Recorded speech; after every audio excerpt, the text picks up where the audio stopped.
Welcome to the Investing Insights podcast from Morningstar.com. In this week's podcast, our analysts share three of their favorite bold bond funds. Special guest Tim Steffen from Baird provides financial tips for gig economy workers.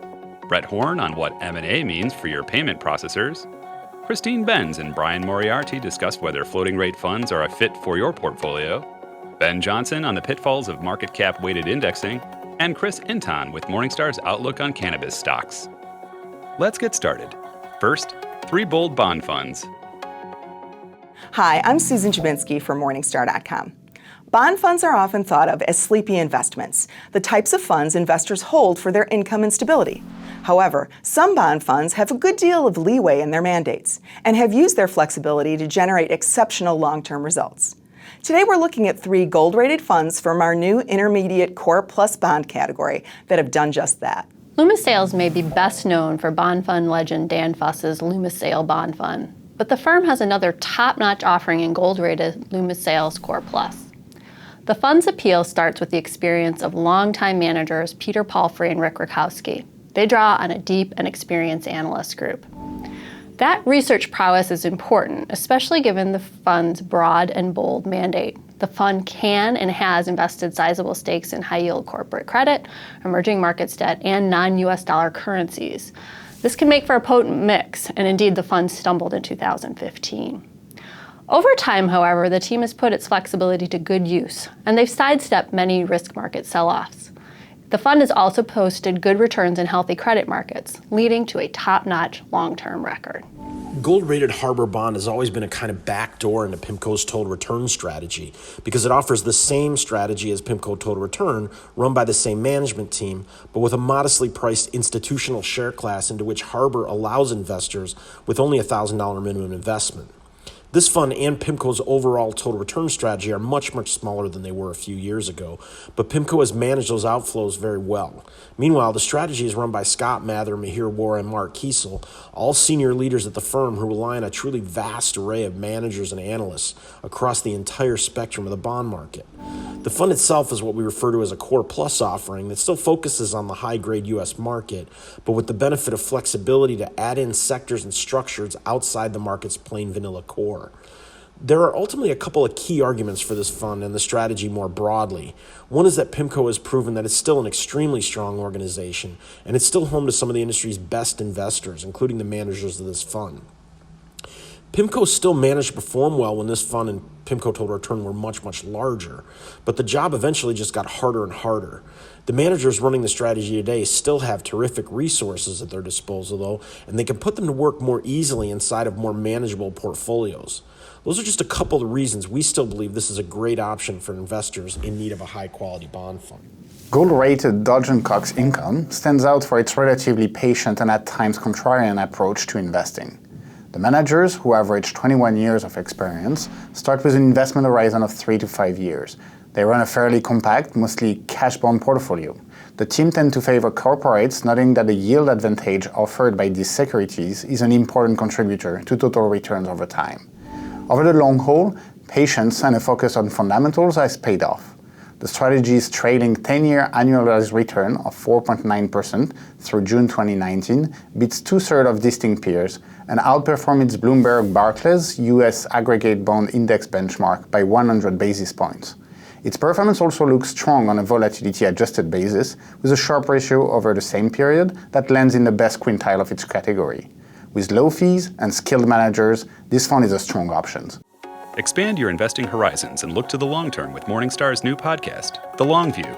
Join hosts Christine Benz and Jeff Patek as they talk to influential leaders in investing, advice, and personal finance. Search for and subscribe to The Long View today. Next, Tim Steffen with financial tips for gig economy workers. Hi, I'm Christine Benz for Morningstar.com. More and more workers are employed in the gig economy. Joining me to share some financial tips for gig economy workers is Tim Steffen. He's Director of Advanced Planning for Baird. Tim, thank you so much for being here. Thanks for having me. Tim, let's talk about some of the decisions, the financial decisions that confront gig economy workers. One of the basic ones is sort of how to classify yourself as a person working in the gig economy, as a contractor. What are the options? Yeah, so keep in mind, you're a business owner here, so you've got to figure out how you're going to structure your business. Most gig economy workers are going to be what we call sole proprietor. This is where you're your own boss. You don't have any partners. You might have an employee or two, but you own the business yourself. So it's sole proprietor is kind of the generic term. Other forms you might see out there, something called a partnership. You've got to have at least another owner of the business with you. You could take the step to incorporate yourself, and then you've got the C corporation or S corporation options. But sole proprietor is where most of these gig economy workers are going to land. The other thing that many of them consider is something called an LLC, or a limited liability company. These are kind of unique structures. They're set up by states. Individual states have their own rules on how they are structured and how you set them up. They're typically very easy to do. They provide you a lot of the same benefits of being a sole proprietor from a tax standpoint, but with an added layer of liability protection, hence the name LLC. So sole proprietor is kind of the base one that a lot of people choose, and if you're just starting out in the business, that's probably the way to go. If you're going to be in this for the longer haul, maybe looking at the LLC is probably the next way to go. Okay, so you say a key thing once you've sort of decided how you're classifying yourself. Another thing to think about is record keeping, making sure you're keeping good records. Any tips to share there? Yeah, again, this is a business, so it's important to operate it as a business. Be careful to separate business expenses from personal expenses. Get a separate bank account, a separate credit card, maybe even have a dedicated workspace in your house if you're going to do that. Try not to commingle your personal and your business stuff too much. Maybe even get a separate cell phone line or something like that for the business itself. And then really keep track of what your expenses are. I've talked to some folks who are in this kind of gig economy world, and it comes to tax season, they're saying, well, I really didn't keep any records, I'll just go back and recreate it. That's really hard to do. You might have all the receipts laying around, and you might have kept some logs here and there, but to recreate it after the fact is a big challenge. So really keep good records of as you're going through the process. Maybe invest in something like a QuickBooks or some other software. Maybe even hire a bookkeeper, maybe a sibling or a parent who's retired who wants to help out. They could keep track of that for you. Really important to put the time in ahead of time rather than trying to recreate afterwards. Okay. So another thing that you say is really important to keep track of would be any automobile expenses. This is obviously going to be top of mind for Uber and Lyft drivers, but not just them, right? Yeah, exactly. So, if you're in the rideshare world, those entities do keep pretty good track of some of your miles that you're driving, especially when you've got riders in your car. Right. But there may be more to it than just that. You might be doing other driving around where you maybe don't have a rider but counts as a business expense. Or maybe you're not in the rideshare world at all. You've got a home-based business where you're going out to people's homes and you're doing the parties where you're selling food or candles or toys or whatever it might be. As you're driving out to those homes, that's all business miles. So really the automobile expenses are a big one, and you really need to keep good record of those. The IRS is very particular about how you do that. They want to make sure that you've got a separate log that keeps track of your dates and your distances and why you were doing it and all that. So really keep good records of that. From a tax standpoint, it'll make your life a lot easier. There are, you can deduct all your actual expenses for the car, but they give you this nice flat standard mileage rate, which is really handy. For 2019, it's 58 cents a mile. Every business mile you drive, you get to take a deduction for 58 cents. So that can add up pretty quickly. Sure. And certainly simplify your record keeping too. So just make sure you keep track of those miles. There's other expenses you can deduct on top of that, but the mileage is the big one for those drivers. Other expenses, home office. I remember when I was taking this tax course in CFP land, our instructor practically had us repeating that this is one of the biggest ways to get yourself into trouble on your tax return. What should people know about deducting their home office expense? So everybody thinks they have a home office, but for tax purposes, it's pretty specific rules. You've got to have a dedicated area for that business. It can't be your kitchen because your kitchen's not your dedicated business, unless you're a chef, I suppose. Right. But it's got to be an area that's dedicated to the business. It's also got to be the primary place where you're meeting with customers and operating the business itself. Now, you're an Uber driver, for example. You're out on the road. That's maybe more your office, but you might have an office at home where you're handling records and bookkeeping, some of that other kind of stuff. It's got to be dedicated, and then if you can do that, if you can have that home office, it opens up the world to some other deductions you can claim. You can actually allocate some of your home costs to the business, maybe some of your mortgage interest, some of your property taxes, your home insurance, your internet coverage at home, any of those other things that you could allocate to the business itself. So if you can qualify with a home office, it can really open up a great world of deductions for you. Okay, so let's talk about some of the other tax issues, the self-employment tax, for example. Yeah, so most people many people who've gotten into the gig economy used to work somewhere, and as an employee someplace. And when you're an employee, you're subject to something called FICA tax, which is the 6.2% tax you pay that funds Social Security. You're also subject to a Medicare tax, about 1.5% or so. Your employer is also paying that same tax. So while you're paying it, they're paying it in themselves. You get into this gig economy where you own the business, you are now the employee and the employer. So you have to pay both those halves.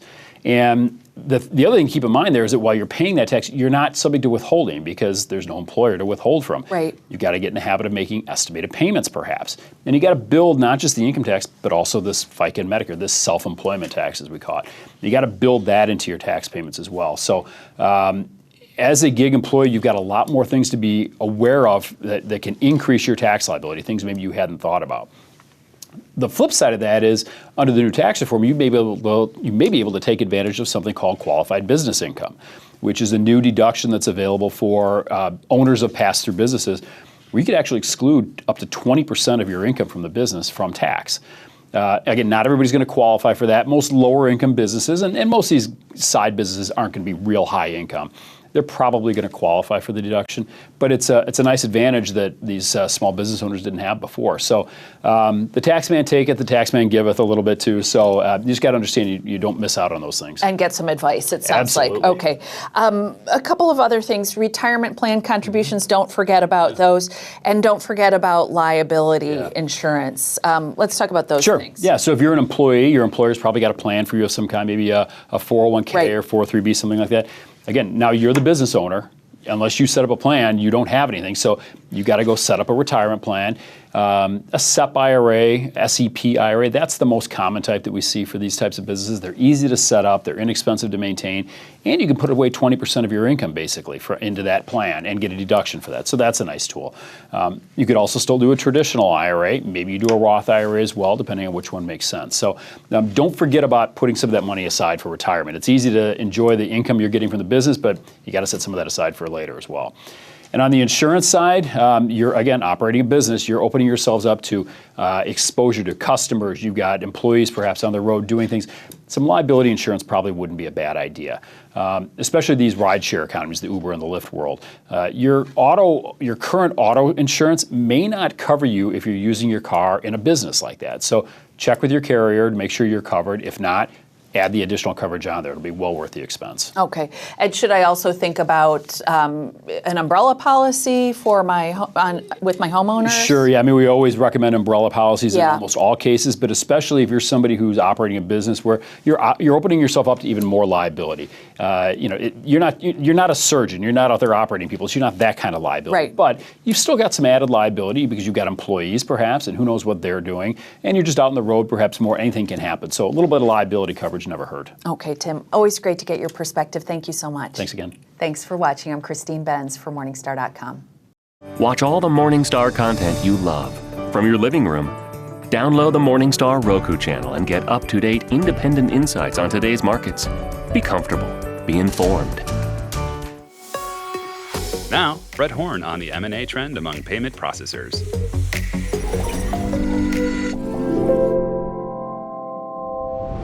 Every time you use a card, there's multiple companies involved. Acquirers work with merchants to allow them to accept card payments. There's, of course, the network, which is typically going to be Visa or MasterCard. And then there's the card issuer. The card issuer, in turn, works with payment processor companies to help process transactions. Historically, these areas of the industry have been separate, but a wave of M&A in 2019 is bringing these areas together, with Fiserv buying First Data, FIS buying WorldPay, and Global Payments and TSYS combining. Of these three deals, we like the Global Payments TSYS merger the best.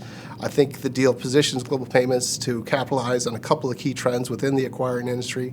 First is international expansion. Historically, Global Payments has been ahead of peers in this respect, with about a quarter of its revenue coming from outside the U.S.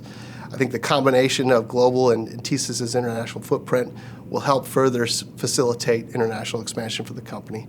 The second is e-commerce. E-commerce increasingly is becoming an area that's just too big for traditional point-of-sale acquirers like Global to ignore. In the first quarter, e-commerce for the first time accounted for 10% of all retail sales. One of the critical factors, though, in serving the online market is combating fraud. The Nielsen report estimates that over half of all card fraud is related to card-not-present transactions, while those transactions make only 15% of total card volume. I think having information on both the consumer and the merchant side will allow Global Payments to build better fraud detection systems and help them better exploit this trend. Next, Brian Moriarty on floating rate funds. Hi, I'm Christine Benz from Morningstar.com. What are floating rate loans and what role do these investments play in a portfolio? Joining me to discuss this topic and share some favorite funds is Brian Moriarty. He's an analyst in Morningstar's Manager Research Group. Brian, thank you so much for being here. Thank you. Happy to be here. Brian, let's talk about how these bank loans or floating rate loans work and how they're different from conventional bonds. Sure. So they're different in a few ways. First and most important is they are traditionally senior in a capital structure compared to a high-yield bond. This means they get paid first in the event of any sort of distress or default. So as an owner, you have priority. Exactly, okay. Exactly correct. Something else to keep in mind is that they are not securities in the legal sense, which means they're still traded over the counter, and they're actually typically less liquid than high-yield bonds, despite the fact that they're more senior in the capital structure. So a little bit of a trade-off there. Okay. So in hearing that, I'm thinking this is not a marketplace where I'd be wanting to be out there picking individual loans. They're probably better delegating this to a professional investor, I would Absolutely. think. Okay. Yes. So let's talk about the floating rate part of these loans and why they are perceived to be a decent place to be in a period of rising yields. I think that was one of the attractions when everyone was sure that yields were just going to climb inexorably higher. Why do these investments stand to perform reasonably well? Yes. So the defining feature of a bank loan fund or bank loan is that they pay a floating rate coupon. So what this means is that the coupon is pegged to traditionally 3-month LIBOR plus a spread. So as LIBOR moves, the coupon paid out by the loan will also move with it, up or down. Now this can obviously benefit holders or investors in a rising rate environment because as LIBOR increases or interest rates increase, the coupon that they're receiving is increased along with it. And this offsets the traditional major risk of fixed income investing, which is rising interest rates. Okay. So let's talk about if they're not as sensitive to interest rate risk, let's talk about the other key risk that these investments face, which is credit risk. Exactly, yes. So bank loans are traditionally issued by below investment grade rated companies. So we're talking about double B, single B, triple C, and below. So they operate in a lot of ways similar to high yield bonds. Many times the same companies are issuing both loans and bonds. So there is a lot of credit risk involved. Traditionally, like we've mentioned earlier, because they're more senior, they tend to hold up a little bit better than high yield bonds in a distress period, but they still are liable to lose money. They lost money in 2008, in 2015, and again in 2018. Something else to keep in mind is that the growth of what's called a loan-only capital structure. So this is something that's gotten a lot of headlines recently, and it's where a company only issues a bank loan and there's no debt below that, which reduces or eliminates one of the defining features that we talked about, which was their seniority in the capital structure. If there's nothing below them in the capital structure, that sort of defeats the purpose. Okay. So let's talk about how an investor should think about this within a context of a broadly diversified portfolio. It sounds like I definitely want to think of it as part of my risky basket of fixed income securities, but within a total fixed income allocation, what's a reasonable percentage of that bond allocation to allocate to bank loan or floating rate products? Sure. I mean, it's a nice diversifier to traditional fixed income, again, because of its floating rate nature, but it is still credit risk. There is still the potential to lose money. So it should move up or down depending on your risk appetite, but obviously not something that would be a majority of your fixed income allocation. So something to diversify within the your fixed income allocation, but still not the majority, maybe 10% or 15%, what you're comfortable with. But you certainly need to be aware that it's credit risk, it's going to be correlated to the equity markets and so on. Okay. So if I'm looking at these products, how do I make good choices? What are the key things to focus on? It sounds like understanding the strategy is key, understanding the risk-taking going on. What else?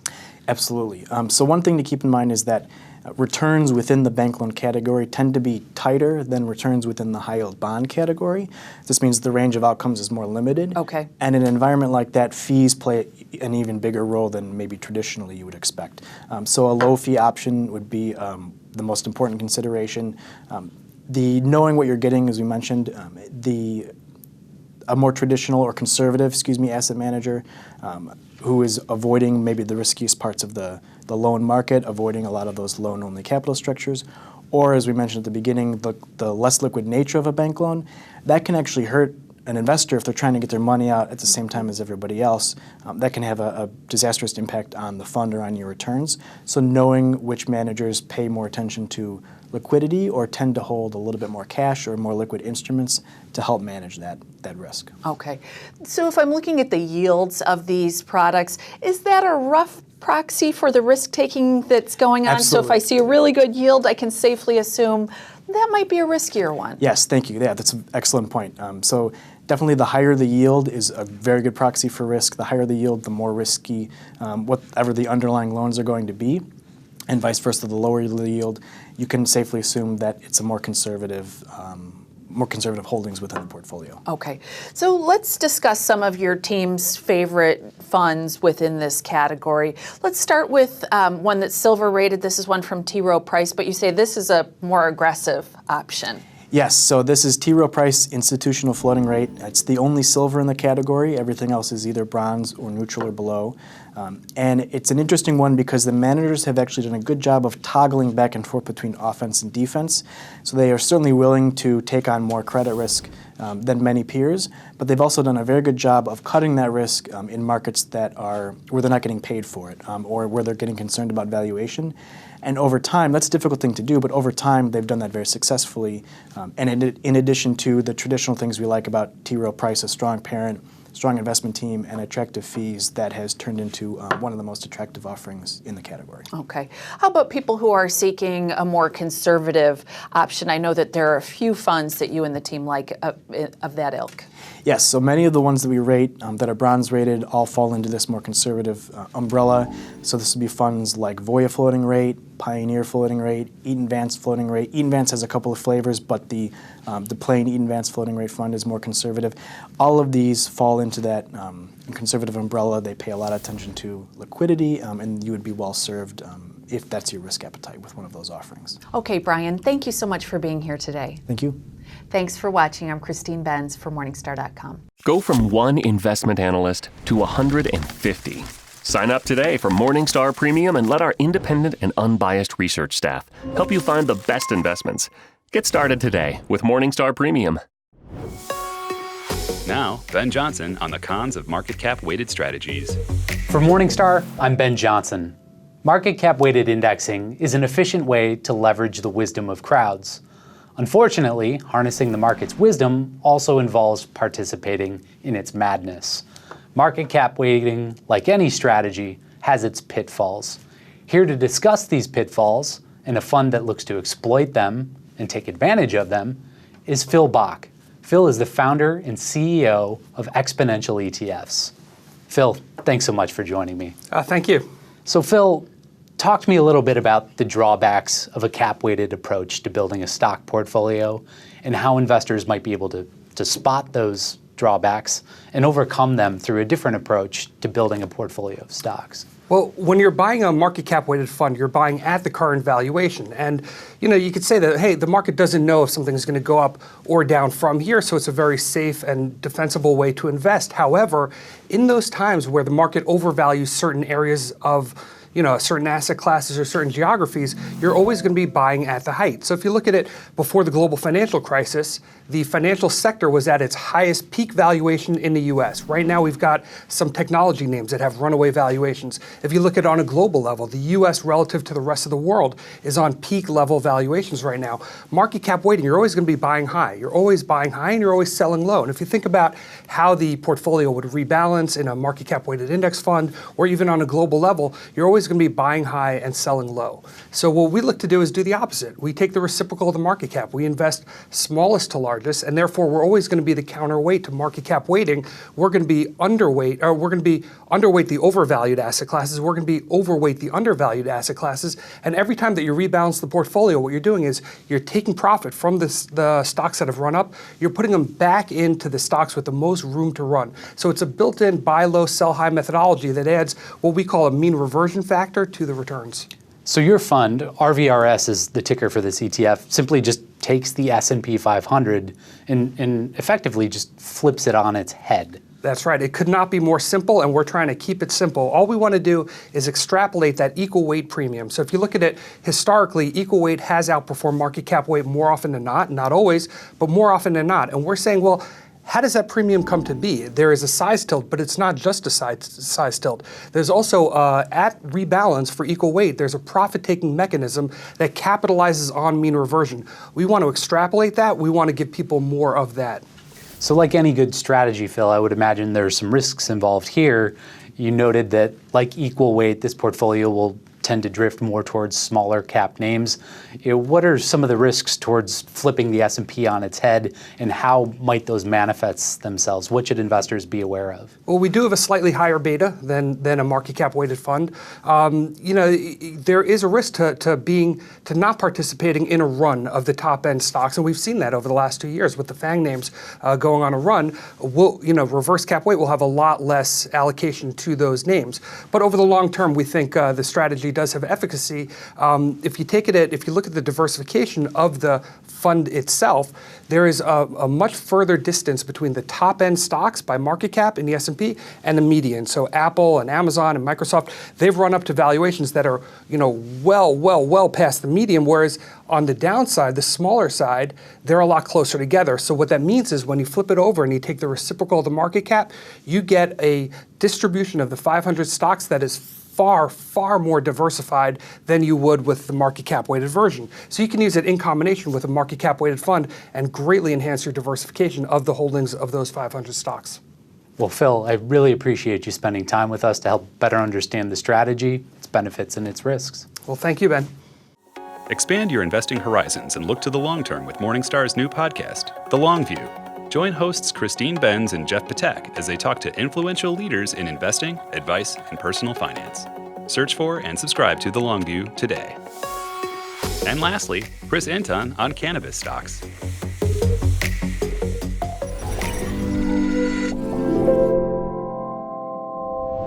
We recently launched coverage to the cannabis industry, and we see massive market growth not fully accounted for in today's share prices.